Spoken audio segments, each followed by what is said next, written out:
ini merupakan acara pertama gitu ya, perdana juga ngabuburit bareng IALE. Ibarat kata penggantinya bukber lah. Harusnya kan kita bisa bukber kalau nggak ada corona gitu. Jadi kita gantinya ngabuburit bareng aja lewat diskusi. Kali ini kita akan membahas tentang langkah awal strategi memberdayakan masyarakat melalui startup.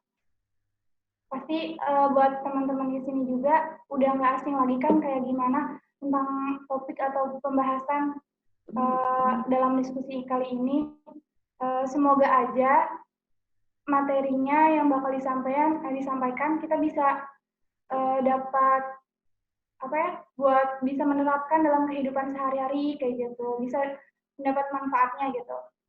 Oke, untuk pematerinya aku kenalin dulu nih. Yang pertama ada Kak Acep Jailani selaku Ketua IALE Jabar dan sekaligus CEO Bulema. Yang kedua ada Kak Amana selaku CEO Sugirati. Hai Kak. Halo. Kak Amana. Oke, mungkin sebelum diskusi berjalan, aku bakal ngasih tahu dulu peraturannya kayak gimana. Nah, di dalam diskusi kali ini ada 3 sesi. Yang pertama itu pembukaan, yang kedua itu menyimak materi sekaligus nanti ada sesi tanya jawab, yang ketiga penutup. Nah, nanti ketika materi sedang berlangsung, harap kepada semuanya para peserta untuk mematikan audio dan videonya. Nah, yang kedua, ketika hendak ingin bertanya nanti saat sesi tanya jawab, pertanyaan bisa langsung di kolom komentar atau kolom chat ya, dengan menyebutkan nama dan pertanyaannya. Sesi tanya jawab sendiri akan dibuka dan ditutup oleh moderator. Untuk sesi tanya jawab, yang untuk sesi pertama ada 3 pertanyaan, dan apabila waktunya masih akan dilanjut. Dapat dipahami? Oke, semoga paham. Langsung aja kali ya untuk materinya. Aku akan oleh Kak Acep dan Kak Amanah. Mangga Kak Acep dan Kak Amanah. Oke, baik. Terima kasih Teh Widianingsi selaku MC. Terima kasih juga kesempatannya pada IALE Jabar dan terima kasih teman-teman sudah bergabung. Materi pertama akan dibawakan oleh saya. Saya coba langsung share screen aja ya. Udah kedengaran jelas kan ya?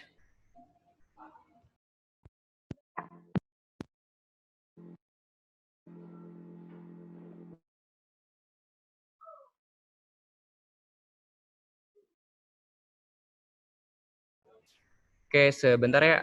Saya nggak bisa ini ya, nggak bisa share screen. Coba saya hubungi dulu hostnya.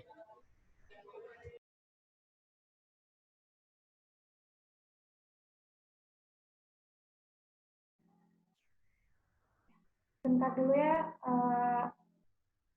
akan dilanjutkan nanti sama Kak Jaya.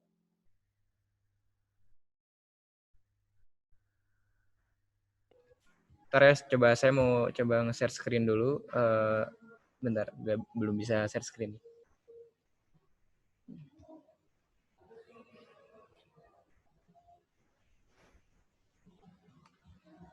Stay.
Oke, sebentar ya, saya coba udah bisa share screen nih. Lagi loading dulu PowerPoint-nya.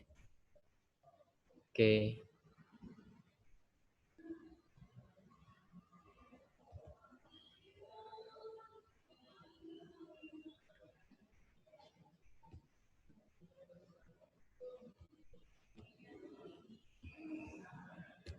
Tersambatku. Oke, udah kelihatan? Halo, udah kelihatan? Udah Kak, udah Oke, ada. oke. Sip, udah ada ya. Oke, baik.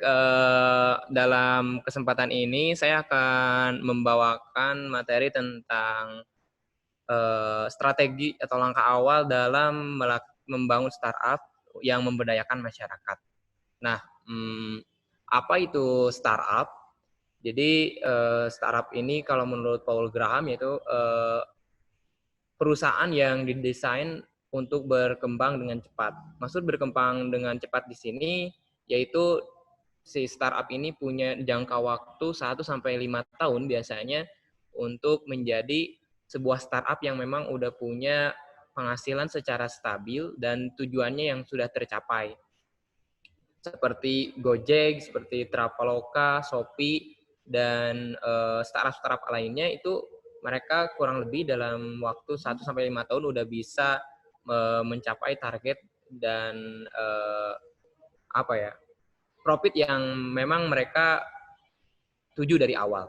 Nah, kemudian startup ini dibangun tidak semata untuk mengejar keuntungan secara profit. Jadi bukan perusahaan yang memang secara profit oriented seperti kayak korporat gitu ya, kayak pabrik atau kayak perusahaan-perusahaan yang memang dia profit oriented gitu. Tujuannya itu untuk memperkaya perusahaan, tujuannya itu adalah uang gitu ya. Tapi untuk startup ini biasanya mereka punya value, mereka punya nilai dalam tujuan misi menyelesaikan masalah. Jadi namanya startup itu mereka selain berusaha tapi menyelesaikan masalah juga melalui wirausaha kayak gitu. Nah, seperti kayak Grab dan Gojek. Grab itu kan dia menyelesaikan masalah orang yang susah gitu ya untuk orang yang nggak punya kendaraan pribadi tapi dia pengen kemana-mana gitu dan membawa belanjaan dan ini itulah. Gojek juga sama menyelesaikan masalah yang selama ini kita tahu bahwa dulu kalau mau pergi dan kita gak punya motor kita harus pergi ke pangkalan ojek. Tapi untuk sekarang kita dengan mudah gitu nunggu di rumah, nunggu di kosan atau di mana kita update di aplikasi, kemudian pesan dan datang. Dan Grab Food juga gitu, kita mau pesan makanan tinggal diam nanti ada yang datang gitu dari Gojek. Nah, jadi startup ini dibangun untuk kenapa ya? Only minute ya. Dibangun tidak semata untuk mengejar keuntungan, melainkan untuk menyelesaikan masalah juga ya. Kemudian untuk langkah-langkah dalam membuat startup, tentunya yang pertama kita lakukan itu adalah menentukan ide gitu. Ide awalnya itu mau seperti apa gitu. Ketika kita punya ide-ide itu bisa muncul dari masalah, kemudian bisa muncul dari peluang atau potensi yang kita punya. Misalkan kita ada punya masalah tadi ya, tiba-tiba kita punya solusi. Nah, solusi itu adalah ide yang bisa kita apa ya, yang bisa kita bikin menjadi sebuah ide startup kayak gitu. Kemudian untuk langkah keduanya itu adalah mendirikan startup itu untuk menyelesaikan masalah. Ya tadi si ide sama si masalah ini dikaitkan gitu dan didukung dengan data atau divalidasi dengan adanya survei ke lapangan ke masyarakat. Sebenarnya ada masalah apa sih masyarakat, kemudian startup kita, ide kita itu mau menyelesaikan masalah apa gitu. Kemudian yang ketiga itu setelah kita mempunyai ide, dieksekusi, kita bangun networking dan rancang rencana ke depan gitu. Nah, bangun networking dan rancang rencana ke depan di sini maksudnya gimana? Startup ini bisa berdiri oleh diri sendiri, tapi kita harus punya tim gitu. Jadi kita bangun timnya gitu. Setelah kita punya ide, kita cari timnya, kita diskusikan sama tim, kita rancang rencananya ke depan. Misalkan yang pertama kita merancang visi dan misi startup. Kemudian merancang siapa sih customer kita, siapa target startup kita. Kemudian gimana nanti startup ini berjalan. Kemudian mau kemana kita memasarkan, produknya apa gitu, mau jasa atau produk barang atau makanan. Kemudian yang terakhir itu bagaimana nanti RAB-nya, dananya kayak gimana. Dan terakhir itu kita juga harus perhatikan kompetitor. Jadi misalkan kita misalkan ada yang jualan mie ayam ya, ada yang jualan mie ayam. Terus kita mau bikin mie ayam juga. Nah, perhatikan juga kompetitor kita yang jadi jualan mie ayam. Apa yang membedakan mie ayam kita dengan mie ayam yang udah ada gitu. Apa yang membedakan usaha kita dengan usaha yang udah ada. Nah, seperti itu. Jadi kompetitor di situ karena nanti ketika ada kompetitor, si pasar kita, target customer kita itu pasti kebagi dua. Ketika misalkan ada 100 customer yang mau beli mie ayam, ketika ada mie ayam yang lain, dia pasti ada peluang di mana dia beli ke kompetitor kita kayak gitu. Makanya diperhatikan kompetitor kita. Makanya kenapa mie ayam misalkan mie ayam kita tuh ada value tersendiri, ada nilai tersendiri yang beda dari yang lain. Kayak ini, kayak McD, kayak Jeko, kemudian kayak ayam geprek dan lain-lain, itu mereka punya nilai-nilai tersendiri gitu yang beda dari yang lain. Dan Starbucks juga sama gitu. Kenapa kopi harganya yang di Starbucks dengan kopi yang harganya di kafe-kafe biasa itu beda? Karena mereka udah punya branding, mereka udah punya merek gitu. Mereka punya value tersendiri gitu. Misalkan sekarang itu kebanyakannya ya, kafe-kafe itu kebanyakan mereka menyediakan bukan hanya sebuah produk, tapi menyediakan layanan dan fasilitas untuk si customer-nya gitu. Jadi customer gimana caranya si startup mereka nyaman buat customer gitu. Jadi bukan nyaman secara produk, tapi mereka nyaman ada di sana. Mereka nyaman jadi pelanggan kita kayak gitu. Jadi setiap startup yang kita bangun, setelah kita bangun tim kayak gitu, idenya udah jalan, perhatikan juga kompetitornya karena dari kompetitor tadi kita bisa itu akan jadi saingan gitu untuk kita nanti menjalankan bisnis kita atau startup kita. Nah, lalu pertanyaannya, kadang banyak banget ya kendala teman-teman saya gitu, terus ya yang lainnya juga itu kendalanya itu di dana gitu. Mereka tuh bingung dananya kayak gimana. Nah, gimana sih kalau kita nggak punya duit gitu untuk eksekusi? Gimana kalau kita nggak punya dana sama sekali buat bikin startup, tapi ide ada gitu, tim udah ada gitu. Nah, yang pertama itu kita bisa mendapatkan dana melalui jalan kompetisi gitu. Kayak misalkan ada bisnis plan kalau di lingkung mahasiswa ya. Kemudian ada lomba PKM, program kreatif mahasiswa. Kemudian ada kompetisi bisnis mahasiswa Indonesia. Kemudian ada kompetisi-kompetisi lainnya. Dan itu adalah salah satu jalan buat kita pitching. Pitching itu kayak kita mempresentasikan produk kita mempresentasikan startup kita. Nah, dari situ kita kalau misalkan disetujui startup kita gitu dengan proposal yang ada, itu nanti kita dikasih dana sesuai RAB yang kita ajukan.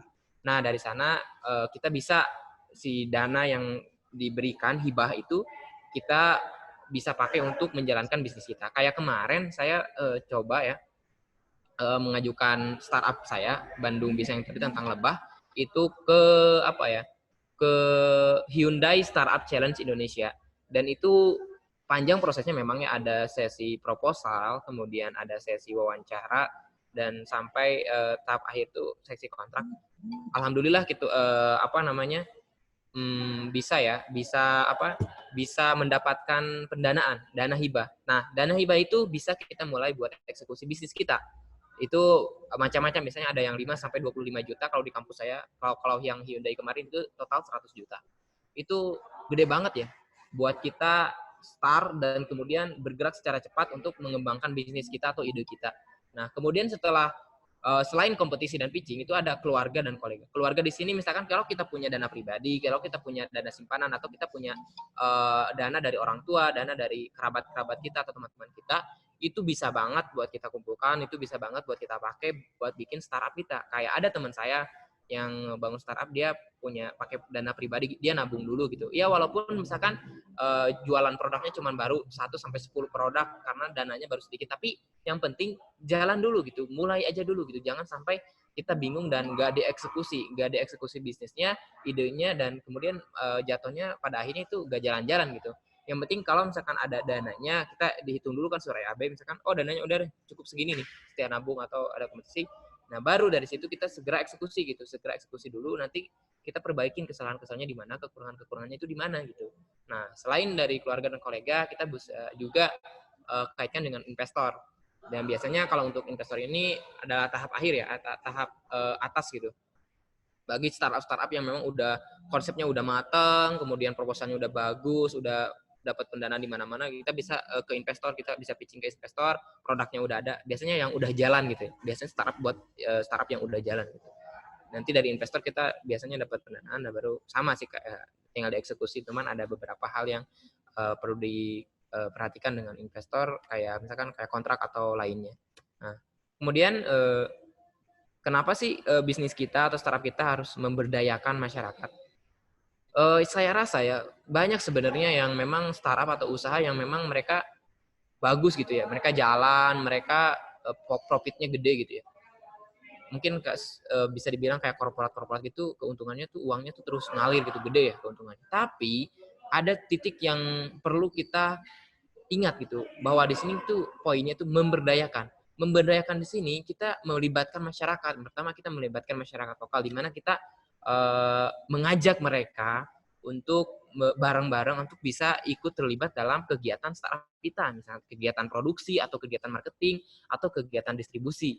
Nah, misalkan kayak gitu, misalkan kita nyuruh tetangga kita tukang ojek buat ngirim orderan-orderan kita, atau misalkan kita nyuruh libatkan, bukan nyuruh ya, libatkan tetangga kita ibu-ibu buat memproduksi produk kita, terus kita bayar. Itu salah satu kita memberdayakan masyarakat.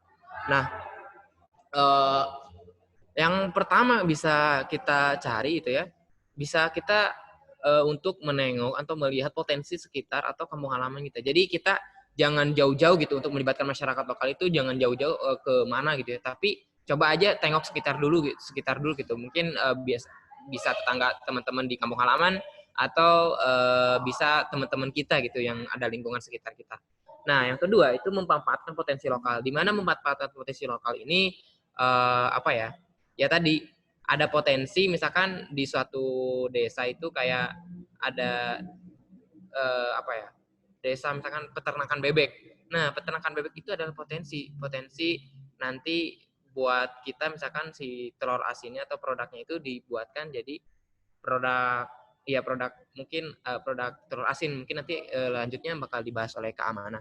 Tapi sisi pemberdayaannya gitu, sisi potensinya itu ya tadi melibatkan para peternak bebek, melibatkan ibu-ibu PWK untuk memproduksi produk dari telur bebek itu, misalkan kayak gitu. Nanti bisa dijelaskan lebih lanjut oleh Kak Amana. Nah, tadi terus poinnya itu setelah kita membuka itu ya kita pasti otomatis membuka lapangan pekerjaan gitu. Kemudian kita membina ibu-ibu PKK di sana, orang-orang yang pengangguran kita kerjain, kita kasih kasih pekerjaan, kita bayar kayak gitu. Dari situ kita bisa memperkaya masyarakat gitu. Jadi bukan memperkaya diri sendiri, bukan memperkaya startup kita sendiri, tapi kita memperkaya masyarakat juga dari profit yang kita dapatkan. Dan terutama mungkin kalau dalam Islam itu bisa memperkaya umat. Kayak salah satunya contohnya teman-teman bisa cari di Instagram itu ada namanya Sinergi Foundation. Dia adalah yayasan atau startup yang bergerak untuk memperkaya umat. Dia open donasi kepada para investor, orang pengusaha, ngumpulin dana di sana. Dananya itu disalurkan buat kegiatan sosial. Coba nanti lihat di Instagram ada Sinergi Foundation. Kemudian ada juga yang startup yang memberdayakan masyarakat itu ada namanya The Local Enablers. Itu catat ya, ada Sinergi Foundation, The Local Enablers, terus ada lagi apa ya. Dan mungkin bisa cari di UMKM Bandung banyak tuh. Tadi ada, nanti saya coba kasih ya di chat. Nah, di situ poinnya itu penting ya, bisa cara kita memberdayakan masyarakat itu bisa masuk dari poin-poin yang tadi, langkah-langkah yang tadi. Nah, saya bakal cerita pengalaman saya. Kenapa saya di situ cantumkan juga ada CEO Bulema ya. Apa itu Bulema? Bulema itu budidaya lebah madu. Nah, di mana saya mencoba membuat startup budidaya lebah madu yang memberdayakan masyarakat. Masyarakatnya siapa? Saya mencoba memberdayakan para peternak lebah. Nah, para peternak lebah di Bandung, saya letaknya itu di Dago. Kemudian dari para peternak lebah itu saya berdayakan untuk mengurus lahan peternakan yang ada gitu. Kayak misalkan saya ada karyawan yang di tempat kerja saya itu namanya Kang Rudi dan Kang Nantan. Kang Rudi itu dia mantan satpam, dan dulu tuh dia sebagai satpam dan coba saya berdayakan. Kemudian Kang Nantan juga sama, dia dulu di PHK, kemudian dikasih pekerjaan sebagai peternak lebah. Mereka belajar dulu gitu, mereka memang dari nol, tapi kita bina gitu, bina untuk menjadi peternak lebah. Mungkin ada proses lah gitu ya, bina untuk jadi peternak lebah. Akhirnya mereka sekarang kerja gitu bersama kita.